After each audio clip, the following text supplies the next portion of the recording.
சமூகம் நமக்கு என்ன கத்து கொடுத்துட்டு இருக்கு தெரியுமா? யாரையும் நம்பாத. அவனை பார்த்தா நல்லவன் மாதிரி இல்லடா.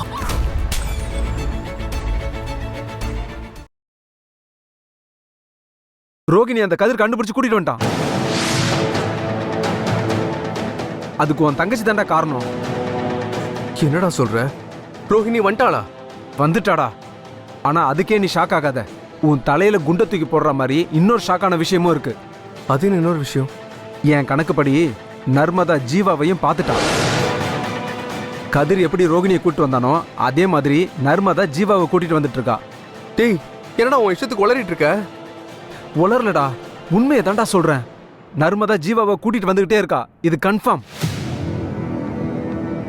டேய், எப்படிடா அட் டைம்ல எப்படிடா ரெண்டு பேரும் கண்டுபிடிச்சா?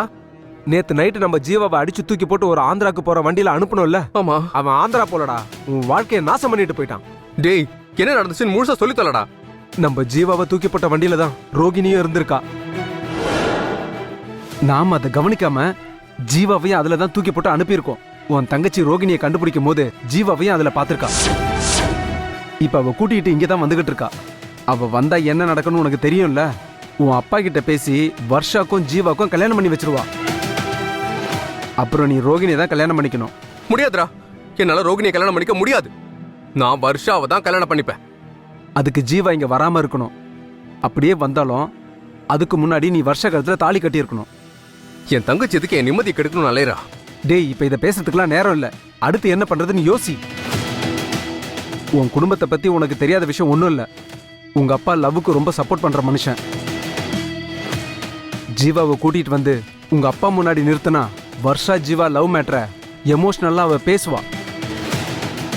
அப்படி பேசிட்டா அதுக்கப்புறம் உங்க அப்பா நிச்சயமா வர்ஷாவை ஜீவாக்கு தான் கட்டி வைப்பாரு.